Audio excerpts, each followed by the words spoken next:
तो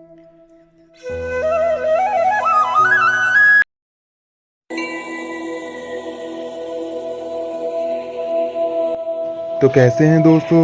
आप सभी को जय श्री राम। आज हम जानेंगे आरण्य कांड के बारे में। तो आइए जानते हैं। आरण्य कांड महर्षि वाल्मीकि द्वारा रचित महाकाव्य रामायण के आरण्य कांड में सीता अनसुईया मिलन, शूर्पणखा वध, मारीच प्रसंग और राक्षस रावण द्वारा सीता हरण का उल्लेख किया गया है। शूर्पणखा का राम और लक्ष्मण से मिलना। रामायण काल में जब भगवान राम माता सीता और लक्ष्मण के साथ अपने वनवास का आखिरी साल काट रहे थे, तो वे इस दौरान ऋषि मुनियों की सहायता करते थे और उनकी पूजा अर्चना या फिर साधना भंग करने वाले राक्षसों को दंडित करते थे और उनकी रक्षा भी करते थे।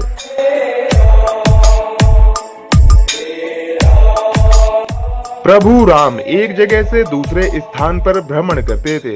वहीं एक बार अपने भ्रमण के दौरान जब भगवान राम, माता सीता और लक्ष्मण गोदावरी नदी के किनारे जा रहे थे, तो सीता जी को यह स्थान बेहद रमणीय लगा।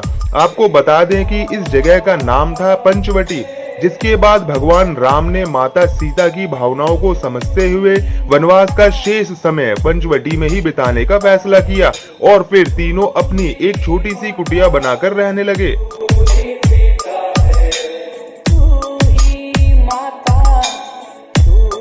वनवास का समय शांति पूर्वक बीत रहा था। पहले की तुलना में राक्षसों का आतंक भी कम हो चुका था।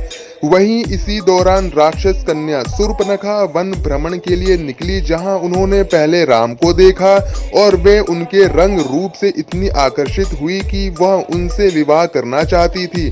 लेकिन राम ने मजाक मजाक में यह इशारा अपने छोटे भाई लक्ष्मण की तरफ किया, जिसके बाद लक्ष्मण से शादी करने के उद्देश्य से शूर्पणखा लक्ष्मण जी के पास पहुंची, जहां उन्होंने उनसे विवाह करने की इच्छा प्रकट की।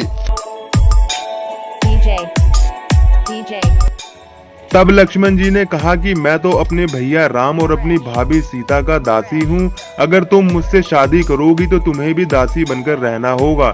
तभी शूर्पणखा ने इसे अपना अपमान समझा और माता सीता की हत्या करने का प्रयास किया, जिसे देख लक्ष्मण बेहद क्रोधित हो उठे और उन्होंने शूर्पणखा को रोकते हुए उसके नाक और कान काट दिए। जिसके बाद शूर्पणखा ने इसके बारे में अपने राक्षस भाई खर को बताया और फिर खर अपने राक्षस साथियों के साथ अपनी बहन के अपमान का बदला लेने के लिए निकल पड़े और पंचवटी में भगवान प्रभु की कुटिया में हमला कर दिया। जिसके बाद भगवान राम और लक्ष्मण ने खर और उसके सभी राक्षसों का विनाश कर दिया। इसके बाद शूर्पणखा खुद को और भी ज्यादा अपमानित महसूस करने लगी और पहले से ज्यादा क्रोध से भर गई और फिर वह अपने दूसरे भाई राक्षसों के राजा और लंकाधिपति रावण के पास गई और अपनी व्यथा अपने भाई को सुनाई और फिर उसने अपने अपमान का बदला लेने के लिए राम और लक्ष्मण के साथ युद्ध करने के लिए उकसाया। इस दौरान शूर्पणखा ने अपने भाई रावण से सीता जी के सुंदर रूप का भी बखान किया।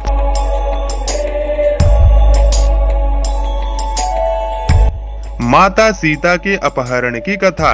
सीता के सौंदर्य रूप से तो रावण पहले से ही बहुत प्रभावित था और अब इसके बाद उसके हृदय में सीता को पाने की इच्छा और भी ज्यादा जागृत हो उठी। लेकिन उसे भगवान राम और लक्ष्मण के वीरता और योग्यता का भी अंदाजा था।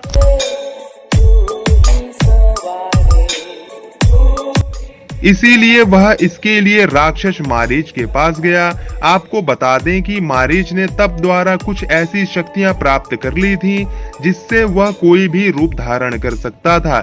वहीं मारीच की इसी शक्ति का राक्षस रावण फायदा उठाना चाहता था, इसीलिए उसने अपनी चाल में उसे शामिल होने के लिए कहा। वहीं मारीच भी चाहता था कि उसका वध प्रभु राम के द्वारा हो, इसीलिए वह भी रावण के कहने पर कुकृत्य करने के लिए तैयार हो गया। फिर राक्षस मारीच ने स्वर्ण मर्ग बनकर सीता का ध्यान अपनी ओर आकर्षित किया। वहीं स्वर्ण मृग की सुंदरता पर मोहित होकर सीता ने राम जी को उसे पकड़ने को भेज दिया।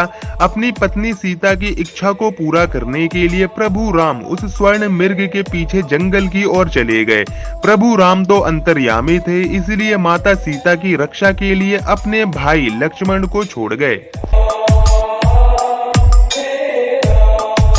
लेकिन काफी देर तक जब भगवान राम नहीं लौटे तो माता सीता को अपने प्रभु की चिंता होने लगी और उन्होंने अपने देवर लक्ष्मण से आग्रह किया कि वह उनके पीछे जाएं। लेकिन लक्ष्मण ने माता सीता को यह समझाने की बहुत कोशिश की, भगवान राम अजय हैं और उनका कोई कुछ भी नहीं कर सकता, क्योंकि लक्ष्मण अपने भ्राता राम की आज्ञा का पालन करते हुए माता सीता की रक्षा करना चाहते थे। लेकिन सीता जी ने लक्ष्मण की एक बात भी नहीं सुनी और उनको अपने प्रभु को सकुशल ढूंढकर लाने का आदेश दिया, जिसके बाद लक्ष्मण को अपनी भाभी के आदेश का पालन करने के लिए भाई की आदेश का अवहेलना करनी पड़ी और वे प्रभु राम की खोज में जाने के लिए तैयार हो गए। इसके बाद लक्ष्मण ने माता सीता की रक्षा के लिए कुटिया के चारों तरफ लक्ष्मण रेखा खींच दी, ताकि कोई भी उस रेखा के अंदर प्रवेश नहीं कर सके, और माता सीता से भी इस रेखा से बाहर नहीं निकलने का आग्रह किया और फिर लक्ष्मण भगवान राम की खोज में निकल पड़े। वहीं दूसरी तरफ रावण घात लगाए बैठा था कि कब राम और लक्ष्मण कुटिया से दूर जाएं और वह माता सीता का अपहरण कर पाए। अपना रास्ता साफ होते देख रावण एक साधु का वेश धारण कर माता सीता की कुटिया के आगे पहुंच गया और भिक्षा मांगने लगा।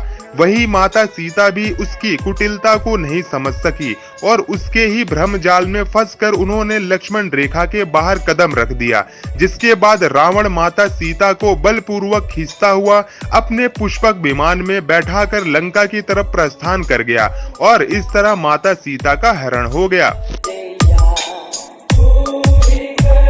माता सीता ने इस दौरान बुद्धिमानी से अपने आभूषणों को जमीन पर फेंकना शुरू कर दिया ताकि प्रभु राम माता सीता को खोज सके। वहीं रास्ते में एक विशालकाय पक्षी जटायु ने माता सीता को बचाने की कोशिश की, लेकिन वह इस प्रयास में बलशाली राक्षस रावण से माता सीता को बचाने में सफल नहीं हो सका। उधर लक्ष्मण और भगवान राम एक दूसरे से वन में मिल चुके थे और लक्ष्मण जी ने प्रभु राम को बताया कि माता सीता ने उनकी कराहती हुई आवाज सुनी, जिसके बाद उनकी रक्षा के लिए उनके पास आने के लिए विवश कर दिया।